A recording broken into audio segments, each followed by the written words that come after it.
welcome. We're gonna talk about these new updates. I literally cannot leave the game.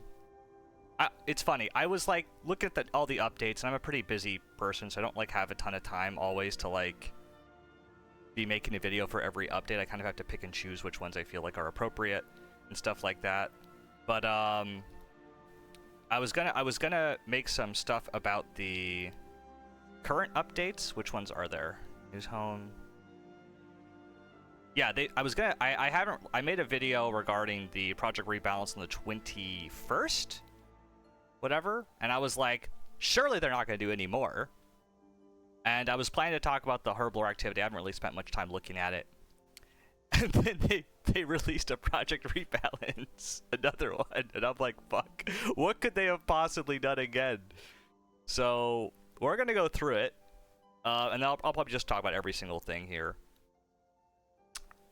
Well, this video I think is just going to be talking about Project Rebalance. I'll probably make another one for the other. I'll probably make a video for all the other stuff if I think it's relevant or worth it to talk about. If it's not that important, I just don't think it's worth it to make a video about it. But okay, I haven't really compared to my last time. I spent a long time reading and taking notes and making a very like thorough analysis. This is just more of a fresh set of eyes looking at this. I kind of had my mind mostly made up from the previous one. I haven't really changed my mind since the last one came out. But let's see if let's see if they have addressed any of the things that I was interested in. I'm not going to believe that Jagex is going to change it because they should have seen my video. I don't have that belief, but just, you know, pointing out some things and seeing if they were thinking the same way or other people were thinking the same way. All right, let's see, what does it say? We're back with another blog update for this segment of Project Rebalance. If you want to see what's changing, then scroll down a little further, but while we're here, we wanted to take a brief moment to say a few words. To be blunt, we know Project Rebalance has been a lot. We've had 3 different sections across 3 massive blogs, numerous blog updates, multiple betas. There's a bunch going on. As the weeks have gone on, we've seen a number of comments to the tune of, they're doing too much at once, or I wish they'd slow down. And while we appreciate where those are coming from, we also want to explain just why there's so much happening. Put simply, old school, one second, I'm done harvesting my patch. Put simply, old school is a slow burn, both in-game and in the gaming industry. We've been around for over 11 years at this point. Jesus Christ, they've been around forever. Which is even longer than the time from RS2's release to the 2007 backup that all of old school is built on top of. All that to say, we're not a competitive game. We're looking to put out a balancing patch every week or 2 weeks and have all of you at home wondering whether you'll wake up every Wednesday and have to change your loadouts for the 10th time this year. We're not looking to put a balancing patch out every week or 2 weeks and all of you have at home wondering, okay. You know what's funny about this too? I actually do like the rate of RuneScape's changes. I think they're actually pretty reasonable. I actually enjoy like waking up because this is kind of like the game I play the most because I guess as a working adult, except for on this Wednesday, it's nice to have the fact that like there's always something new happening in the game that is like something new to look forward to. But I guess, yeah, new gear changes and stuff, whatever. Anyways, it's rare for us to rebalance stuff for exactly this reason, and it means that every time we do elect to make changes, we try to capture more at once so there's one dose of readjusting and then things get left to settle. Of course, that might be the occasional kink to iron out or feedback tweaks to make as the dust clears and more players interact with the rebalanced landscape, but we feel it's preferable to changing a couple things every week and wind up in a constant loop of minor tweaks. We feel it's preferable to change a couple things every week and wind up in a constant loop of minor tweaks. Ah, shit. 1 second. I'm getting a phone call. I'll be back in a second. To make as the dust clears and more players interact with the rebalanced landscape, we feel it's preferable, blah, blah, blah. Okay, sorry. I keep reading the same thing. Given how scarce these kind of updates are, we want to reiterate that we only look to make them when we feel they stand to benefit the game in a broad sense. But now, both now and in the years to come, 2021's infamous toxic blowpipe nervous is an example of this, and since we feel range is by and large in a healthy place at the moment, but the old blowpipe with today's gear upgrades would be an absolute monster. Sorry, I don't know why I'm reading this, but like my brain is just off. Given how scarce these kind of updates are, we want to reiterate that we only look to make them when we feel these tend to benefit. Okay. Right, so they want to avoid it, basically. They're just saying, like, we just like to avoid big changes, but, like, we think it's necessary. I mean, it's necessary. Okay, part of what that rebalance accomplished was ultimately paving the way from Asori armor, Dazana's quiver, and even the Venator ring. Meaningful upgrades for people to chase that offer range strength, which would have been much harder to make a healthy healthy for range as a whole, with the affordable and reasonably obtainable toxic blowpipe dominating the meta. Similar, then made room for the crystal armor bow of Faradin, slotting in alongside other range upgrades to give players more options, allow us to keep introducing meaningful upgrades without trivializing older content. In this case, those benefits are things that like improving the variety offered by various skilling methods, redistributing offensive stats to spread magic progression more widely, giving players more options to tackle. Okay, one second, I'm reading this. My favorite example of things not getting updated is 3 out of the 5 Garand houses still need to be reworked as promised. Jay-Z and Host City's reworks must be years old at this point. I know that they reworked the houses a while back. Because, like, oh man, this is really testing my memory. Because they made Zaya a while back, and it was originally, when it was proposed, it was kind of a shit fest. Like, it wasn't shit fest. It was just devoid of content. And then they kind of reworked the system a little bit to make it a little bit more enjoyable. I think Shazian the location and spacing of things was reworked a tiny bit, but not meaningfully so. Like, before, I think it used to be, like, when it came out, all the soldiers were, like, in just one big fucking tent, and you had to give them bandages as well. But I think they changed that now, so, like, they're kind of all spaced out to a little bit faster. And I think that was changed, though. That must have been changed, I don't know, a couple years ago, though. So they kind of, have left it hanging. Posidius and Arceus, for sure, have never been changed. I don't even know if Piscarius or Lovaking have been changed. Like, I think, like, I don't know. This really tests my memory. But yeah, there's a lot of... The good... But I guess in a sense, they did kind of not leave it hanging because they got rid of the favor system, which was just not providing any fucking value to the game. Like, I think they were trying to go for something, and I appreciate they were trying to go for something, but it sucked. I think everyone's happy the favor system is gone. Anyways. Okay. Elemental system. Okay, in this case, those benefits are like improving variety of offered by various elements, redistributing offensive stats to spread magic progression more widely. I have a lot of things to say about this. Give players more options to tackle NPCs and with elemental weaknesses, and open up new reward space for magic and range without just creeping upwards, among other things.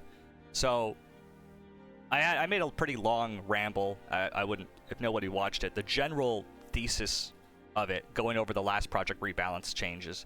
My main thing with Magic is that I just feel like, so in them redistributing the stats around is, I think, fine, but it ultimately misses the bigger picture, which is that Magic as a skill or as a damage type just fucking blows until you get the Shadow.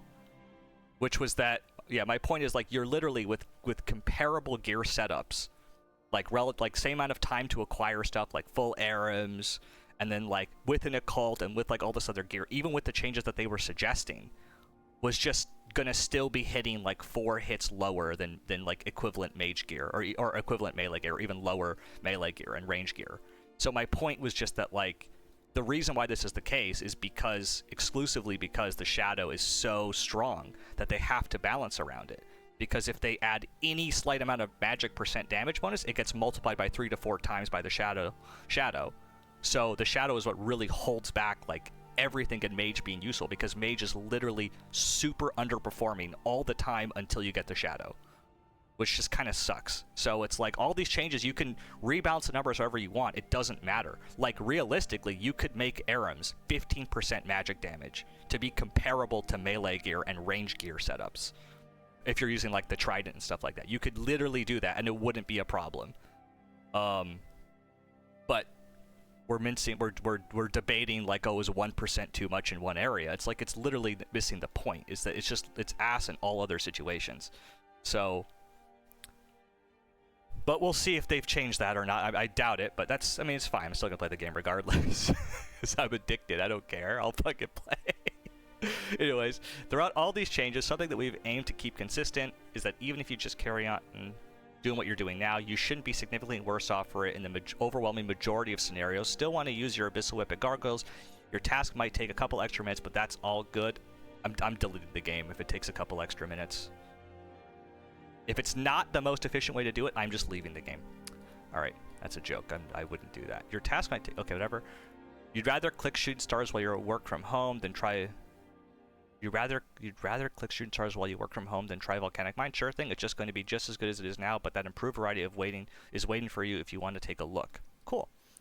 We're grateful for everybody who's taken time to leave us feedback so far, whether in Ramble videos, oh, they are watching them, YouTube comments, Reddit posts and replies, Twitter comments, everything helps us inform our tweaks and adjustments. We're hoping this is our final update for this set of changes before getting to a stage where we can launch them and just as needed in case new feedback appears. I don't... Maybe this is just me. I don't know why this is a necessary thing to talk about. Like, I guess they're just trying to explain their balance philosophy and, like, their goal towards this stuff, but, like, I don't know. I mean, okay, look, I'm going to be very clear. I don't have Reddit, so I don't know what, like, the Reddit community, or Twitter, so I don't know what those communities were really, if they were, like, going harm. Because, like, all the stuff they're saying was not in the places I was not, this was not the impression I was getting that this was the issue. The issue that I think most of us are even bringing up is they actually wanted more changes. They didn't want less. I guess that's what they're saying, is that we don't want to do a ton of changes. Oh, no, sorry, but they were talking about this, saying, I wish they'd slow down, and then I guess they're kind of reaffirming that point. But from everyone I saw, which granted was not a ton of people, and it could be very biased because it's only my feed, they were actually all in favor of, like, pushing more changes forward. They're like, can we change this, this, this, this, and this? So, interesting, but I mean, yeah, I don't know. Whatever. Okay, Voidwaker Special Attack. We're opting to shelf or propose adjustments to the Voidwaker Special Attack. God bless. Thank God. Across your feedback, it didn't feel as though any of you were on board with the adjustment without clear sense of exactly what it would enable down the line. When we reach the point of looking to release another spec EPS weapon, which could be well a long time away, we may revisit elements of this conversation, provide clearer sense of exactly why we feel its current design is limiting for us, but we're not looking to make any changes to Voidwaker for a time being. Okay, cool. I kind of made this point in my last ramble, which was that I was kind of on the fence with this kind of general design philosophy of saying, hey, we want to just change a bunch of shit, to open up the potential for new balancing options. But the problem was I was unsure if that was a good idea, because, like, they're basically just saying, just trust us, bro. We're going to change everything in the game and then, like, make new space for us to put new stuff, but, like, with no clear explanation of what we're going to add. And I was kind of and that was kind of like the philosophy that I was kind of worried about, where they're like saying, hey, we're going to change all this gear, everything around, and then, like, just we're going to hope we can find more stuff to put in there. But but without any explanation at all of what they were going to add, it kind of rubbed me the wrong way in general. I was just, but I also understand that from, like, a creative standpoint, it's really hard to know exactly, it's hard sometimes to add or conceptualize new, like, things to put into the game without having those spaces existing in the first place. Like, changing things, seeing where the dust kind of settles and going, oh, here's this new place to add stuff. It's hard to do that, so I understand the idea. I don't know. I'm still kind of torn on exactly the best way to do that, but I think that this is kind of, they're speaking to this general feeling of people going, like, look, we don't want you guys changing this stuff and, like, making this weapon really bad with no clear explanation of what's going to be in the future for this, right? In this category. Okay, magic damage redistribution. Okay, let's see what they did. Last week's updates proposal was a step, pun intended, in the right direction for the most part, but one particular inclusion stood out above the rest: the Eternal Boots. The primary criticism levied against them was bringing a boot switch isn't particularly commonplace in a lot of content, so requiring an extra switch to get back to the same design numbers as before was off-putting for a number of endgame players. Endgame communities. The HLC strikes again. They can't keep getting away with it. In particular, this feedback mostly related to the idea of bringing a 9-way switch, meaning 9 items worth of magic gear to switch to. In case you're unfamiliar, the reason this is a tough pill to swallow is that many players switch horizontally, zigzagging their cursor, or vertically, but yes, zigzagging their cursor between 2 rows to switch a maximum of 8 gear pieces, so adding a 9th piece moves to 3 rows and the harms the feel of switching like this. Yes. So what are you saying here? Yeah, it was nice to see they agreed about the Voidwaker criticisms. Would have been really bitter change without a good reason currently existing. Yeah, exactly. It just would have been... I was watching another video about this that kind of went into this topic about, you know, the Bofa as a weapon and, like, why the Bofa grind kind of sucks for a lot of Iron Man. And it's exclusively because a lot of endgame content is really limited by just super high defense monsters. This is kind of why, like, the Dragon Warhammer and now the Elder Maul is so valuable, because just, like, it feels really bad to be missing constantly, and, like, you're kind of forced to have, yeah, you kind of need to get these super high accuracy weapons, which is why the Bofa is so nice. Because like from a straight DPS perspective, in many situations, the blowpipe for most monsters is just better than the Bofa. But the Bofa outcompetes it because in a lot of high-level situations, because the monsters just have stupidly high defense and the weapon has really good accuracy, which is why it's so valuable. And then the video was going into like why the CG grind kind of sucks because it gets a bit dull, but like the weapon is so critical for endgame content. Yeah, so that's why the Voidwaker is so nice. It's nice to have a guaranteed hit. It's so helpful in so many situations, but the amounts they were changing it by, the only making it go, oh, it's going to be 5 times more accurate. It's like I really think they're underestimating how much the guaranteed hit was doing for the weapon. Like even the weapon did a little bit less damage, like it didn't do up to 150% of its max hit. It still would be so valuable because of the fact it's a guaranteed hit. But yeah, I mean, I don't know. With the 5 times extra damage, I think it was like 80% accurate in some case, in like on like Nex or something. Maybe I'm mistaking that, but like, Jesus, like it was not a good decision. So I think they're really underestimating how bad that was going to be. So good that they're walked that back. All right, the Eternal Boots, the 9-way swaps. I think my major point about this was that the 2% damage increase was not really that important, but ultimately it does kind of suck to have a 9-way switch. So just a little bit of background for where I am. I'm not like a super high level player. I mean, I've done all the raids working on the Inferno, but a 9-way so I've done a decent amount of that type of stuff. And then, but the 9-way swap does kind of blow. It's just really cringe to do. But like at the end of the day, it's you don't have to bring them. Like it's not a huge amount of damage. You're still doing more damage with the current readjustment setups that they're talking about. You would still be doing more damage even if you didn't bring the Eternal Boots, as long as you're using Augury, with the 4% boost now. But what was I gonna say?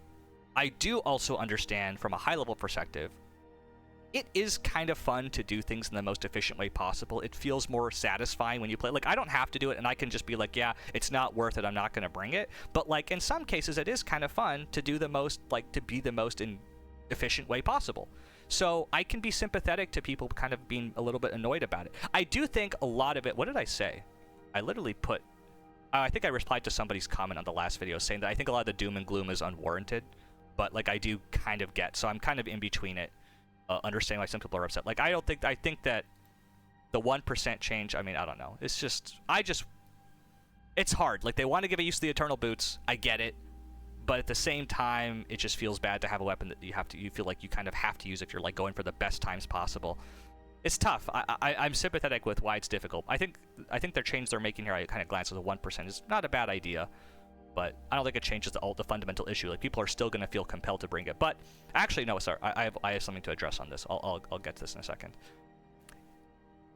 In the other camp, players who want to see the Eternals given some degree of use. In the other camp are players who want to see the Eternals given some degree of use. Yes. While all the Cerberus-associated boot upgrades are extremely minor compared to their base boot, Eternals are arguably the least substantial of all this, since they only offer accuracy in a style which is almost exclusively used in scenarios where it's already incredibly accurate.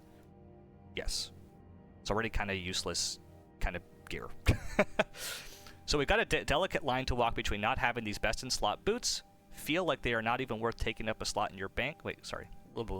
So we've got a delicate line to walk between not having these best-in-slot boots, feel like they're not even worth taking up a slot in your bank, and not wanting to feel like hard required to encourage an uncomfortable style of switching that runs against years of muscle memory. We'd like to propose the following: Eternal Boots magic damage to 1%, down from 2% our previous proposal, occult damage up to 5%. In terms of exactly where this leaves us, it varies based on a lot of factors. For endgame setups, shadow setups, you'll gain a small bit of damage in max mage setups with Eternals and the Magus, but will likely lose out on max if you're not wearing the Eternals for the time being. For effectively everybody not using Tunic and Shell, you're better off than you currently are, regardless of whether or not you're using Eternal Boots. Okay. This is just a straight you have to calculate it kind of thing. So I like to think about like the more reasonable setup for accounts. So if you're doing, what is it? What's the amount?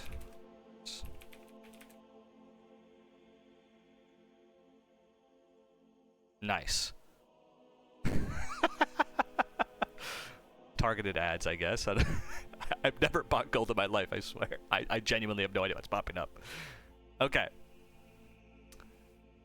99. Okay, so 31. And then if you get the new occult is going to be 5% boost. Imbued cape isn't it 2.2% or something like that? It's like something weird. Okay, it's 2%. Never mind, I'm wrong. What do I know? 2% plus the 5% from the tormented. So this is now going to be, what, 10, 12%. And then with full Erhims, it's going to be, what, 3%?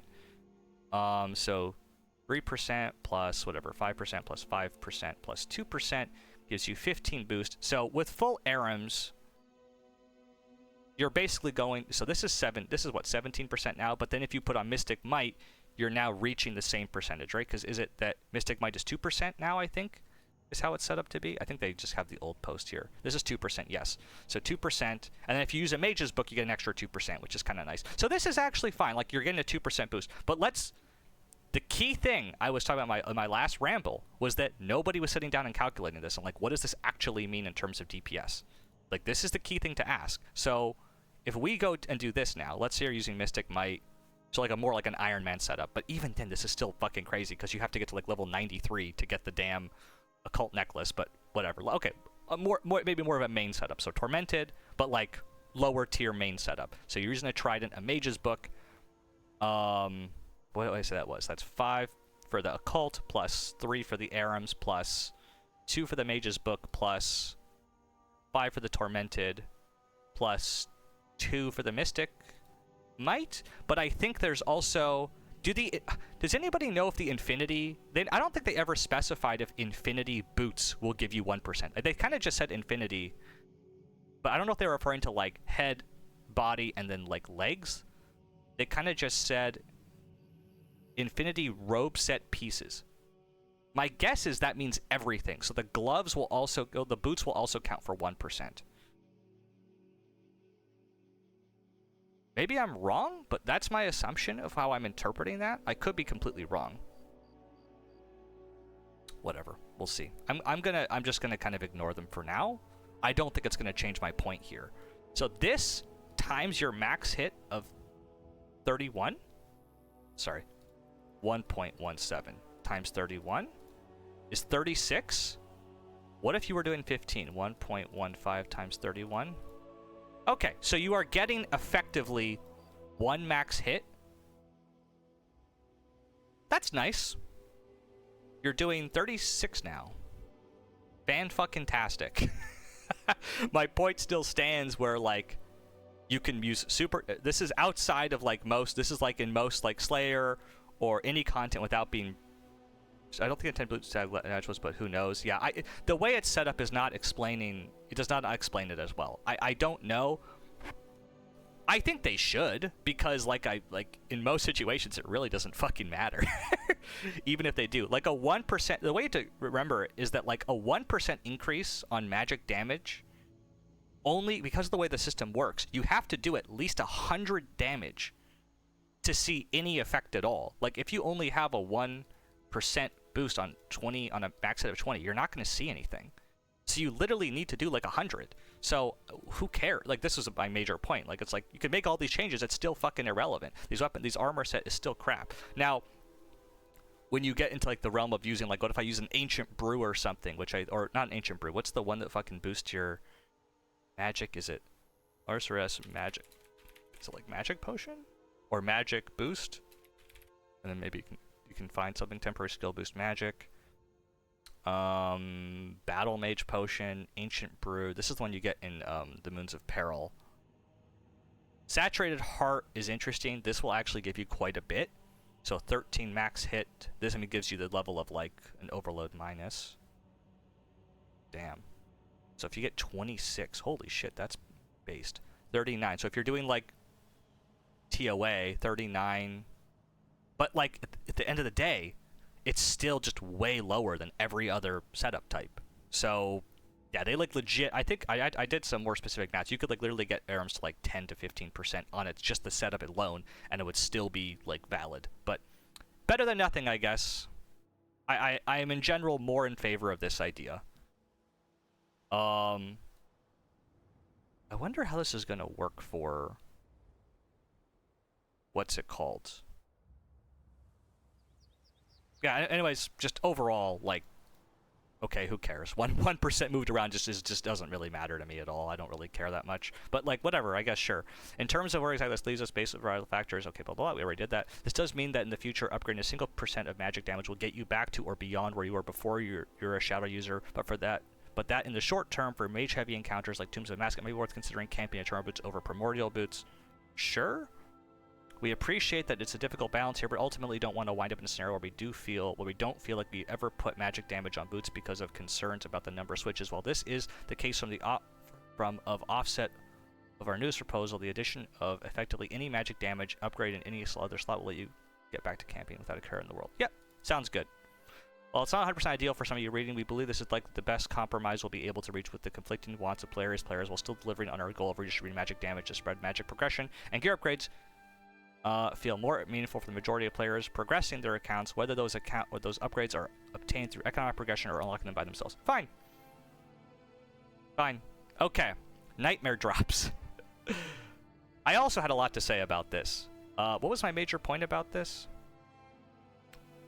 Oh yeah, I was describing how this setup, like the current rates of Inquisitor armor, so they said they're going to increase the drop rates by 50%.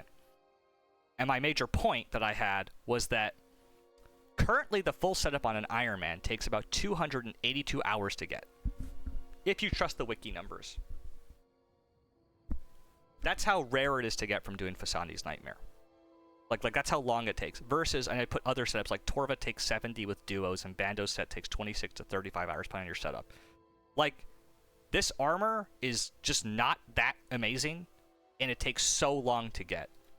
So the 50%, and even with the 50% drop rate, the biggest thing that they added, which really improves the speed of getting it for Iron Man, for instance, is the dupe prevention. That massively improves the rate at which you get the armor set. But it still takes like 70 hours, I think, when I last checked, to get the full armor set on average.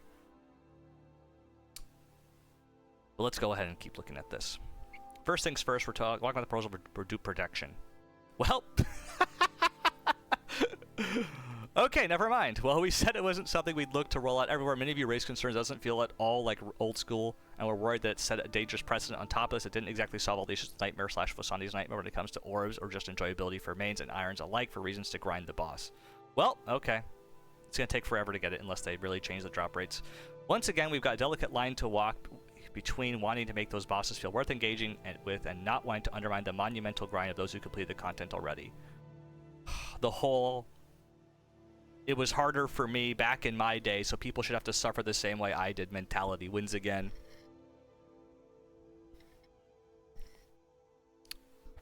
Man. I kind of get it, though. It does feel bad. Well, okay, kind of yes and no. I have to think about this a little bit more. As a concept, I'm not a huge fan of this idea, because I think it really limits changing shit, but whatever. After your last round of feedback, we took a step back and started thinking more on the lines of, if we were making the Nightmare from scratch today, what would we set rates at? And trying to marry up the previous points around undermine the achievement of those who've gone before. We know this point might not matter to some of you reading, but we're not saying it from a position of gatekeeping the oft-cited, we had to suffer so you should. Old school is about the grind, the journey, and the flex, which is something we try to keep in mind always. That said, even main accounts don't frequent these bosses. It's not uncommon to see a wholly unrestricted player say they love the encounter design of Fasani's Nightmare. Who says that? You know what? Actually, I'm sorry. I shouldn't be upset. I've done Fasani. I fucking hate Fasani's. I think it's like one of the worst bosses in the game, genuinely. Okay, sorry. I shouldn't be so critical. That's just me. My take is I really don't like Fasani's. I think it's super boring. It's like... It's just so, like, I do one thing, now I do one thing. There's no, like, there's nothing you can do to really speed up the fight.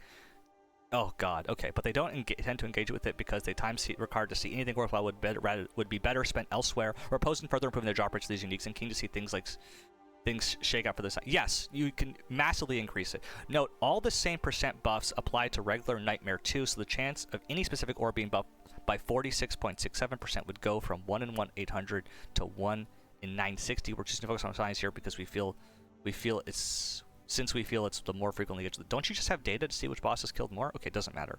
Whatever. So this is what they're assuming to change. So the current rates are 1 in 1,000. The initially proposed rates are 1 in 800. They're going to make them even faster. 1 in 700. Okay. 1 second, let me calculate something. I have an idea here. I'll check something out.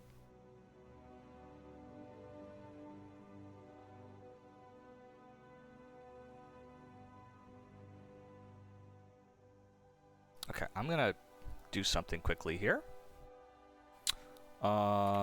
Symbol lab. Calculator.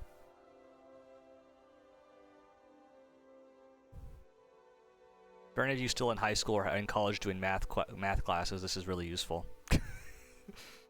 It's a calculator that shows you the steps to how to do like integrals and stuff. The only reason I'm doing this is because you basically need this in order to calculate the time it takes to get a complete set, where it's not like guaranteed to do it every single time. I think that drops all the same rate. So 1 minus, it becomes 1 minus 1 to the e to the power of negative 1 divided by 700. I think it's the calculation. And this is x. Something like this. Yes, that's correct. I have it on my calculator somewhere written because I did this once. And this is to the power of 3. This thing has to be multiplied 3 times because there's 3 different drops of 1 in 700 chance to get them. Calculate, please. Oh, I'm just doxing myself. Okay, so on average, it's going to take, what is this? Can you show me the decimal form? So 1,283 kills to get the complete set. That's the average chance to get the complete setup. I'm not explaining this in super big detail, but I can go into this more if people... okay, I'll be very clear. I can explain things you can reference to learn more about it, because I don't actually know how it works that well, but it matches a lot of the like simulated predictions and stuff like that for drop rates. Like, this is the exact solution. So 1283.3333 divided by 6.5 kills per hour, it still takes 197 hours to get the entire setup completed.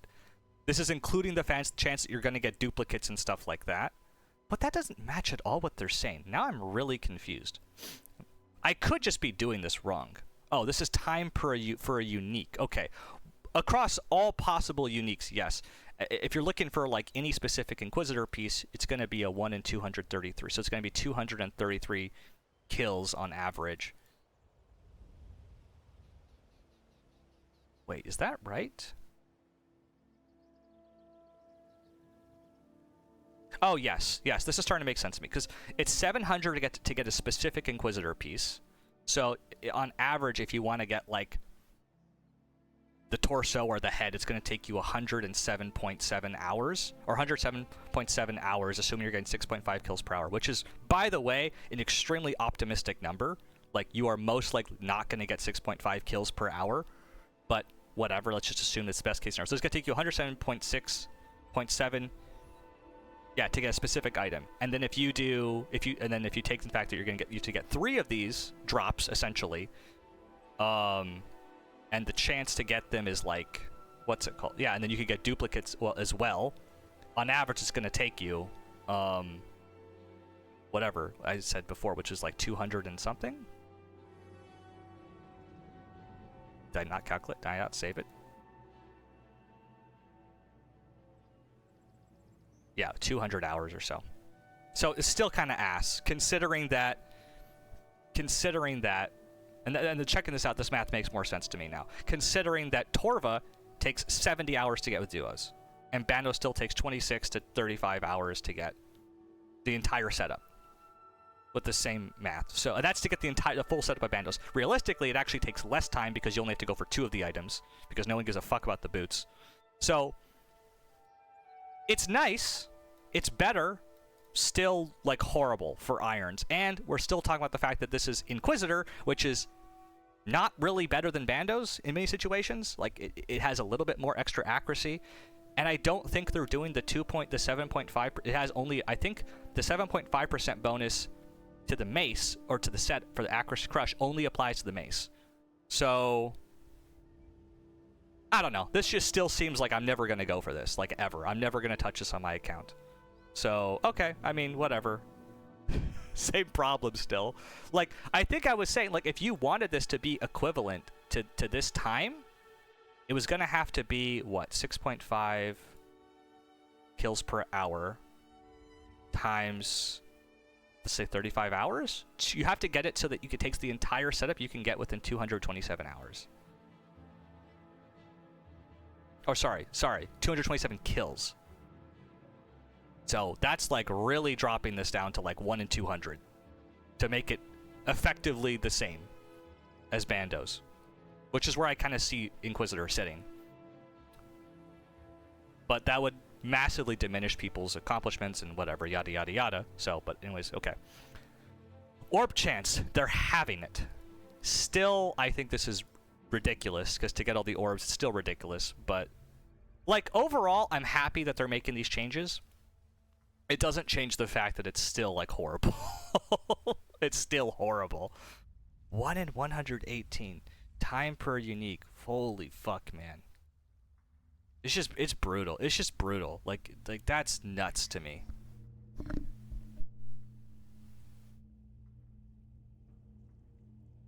The last thing I'm going for on my main collection log. Okay. So blah blah. See a bigger proportional buff to the rate of obtained valuable orbs compared to other items, since their drop rate is almost double in this proposal. We felt these numbers are in a better spot than our previous proposals to tote that in line between having some items in line with their power, particularly the Harmonized Orb, which stands to get better over time as the elemental weaknesses come into play. True. I am very excited to see how much better it gets. While maintaining some of the flex status associated with these items for irons without overly undermining the time that's spent some of these grinding these out already. Like, serious question. I mean, how many people actually grind Nightmare that are like irons?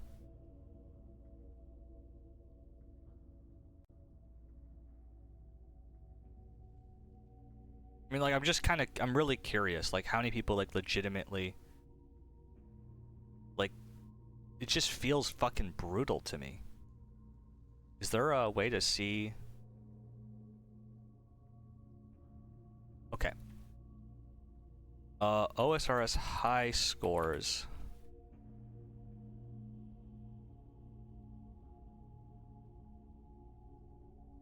Where's Fosani's Nightmare? Well, this doesn't really tell you how many they've done per a month, like per like this week or something. Am I just blind? Oh, there it is, Fosani's Nightmare. Poor bastard.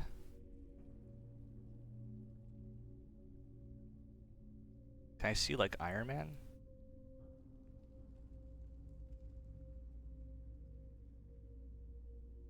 Look at the Iron Man high scores to see. Just, I mean, like, I'm sure. I mean, this isn't really going to help me that much.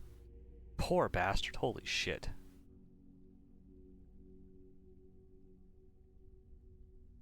Wasn't Seibe, like, really high on this for a while?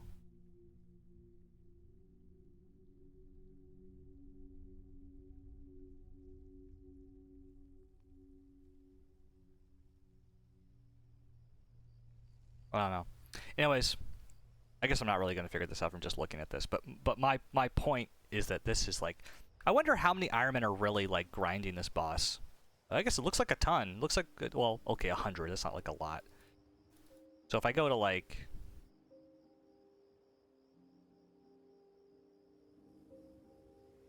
whoops.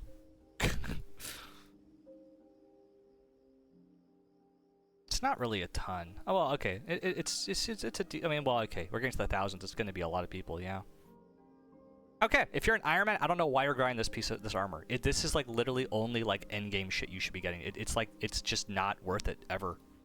But whatever. People are.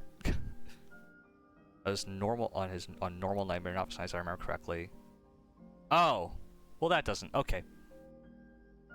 I'm just kind of curious. What is it on regular Nightmare? So glad that somebody here is very knowledgeable about this stuff. because I have no clue. This he's got fucking 5,000. Dude, log off. Go outside, touch grass, please, I beg you. This boss is not worth it. Yeah, he is up here. Okay, 32. Yeah, that's still crazy, though. 3,200. Holy fuck. I would lose my mind. I would lose my mind. To be fair, speaking honestly, I really hate Nightmare and Phosanis, so it'd be extra painful for me, but man, it's just not worth it to go for this, to do this armor at all. It's just, it takes way too long. Okay. It's really tricky. Oh, okay, this is all we've got for this. Okay, that's pretty quick, pretty cute. We're in a position here now where we feel we're achieving the majority of our core aims of the Project Rebalance, so comfortable upgrading. But now, for now, we want to focus on what we've got, making any necessary tweaks rather than stretching ourselves too thin. Blah, I immensely appreciate all the time you spent discussing. We're excited, if not a little terrified, to see the discussion turned up to 11. Cool. I'm glad. Overall, decent job. I mean, okay, in terms of everything they're changing here, let's go. I kind of gave them a report card when I was looking at this. Am I going to change any of my report card on them? Okay. Let's see what I'm going to change. Magic Gear and Occult Necklace. This goes from being a D-, which I put this because it's just missing the major point of just like, bro, who cares about like a distribution of like 2% in here or a 0.5% on the Sears ring? Like, who cares? It just doesn't do anything. But I think I'm going to give them a D for making the occult a little better. Okay, Reaper Axe. Reaper Axe still the go to change. Big fuck off hammer. The Elder Maul. A- still. I think it was just really good. There's not really much to change. I wish they just kind of get the weapon a little bit more utility still outside of it, but like it's going to be really good. Anyways, Ink Armor. This goes to being a D. Because it's still an absurdly long grind for still a crap item.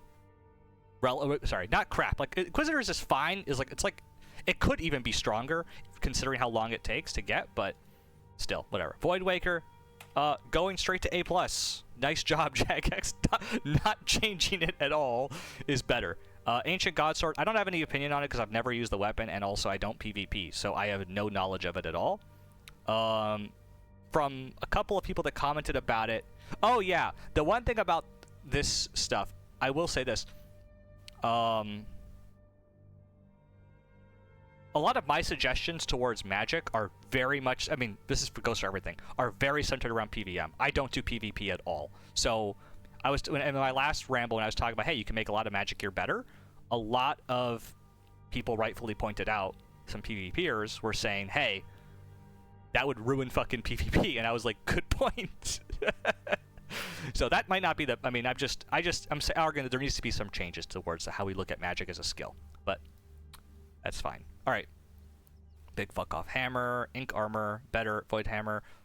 Nightmare Drop Party. I mean, goes to, I would say it goes to, it stays, I mean, okay. It's still, I think it's a B- considering that they're changing all the other stuff, but I just feel bad not giving them improvement when they do things on it. Minimum hit changes still kind of suck. They're okay. The perk changes are fine. Autocast delays based. Yeah, I mean, overall, I think they've gone up a little bit. Still not, like, incredible, but, like, you know, I'm even though it looks kind of, you have to remember, the average grade here is, like, a C or a B. Like, I don't think it's that bad. So, that's that. Overall, not too bad. Still a couple changes I wish they would have made, but that's fine. All right.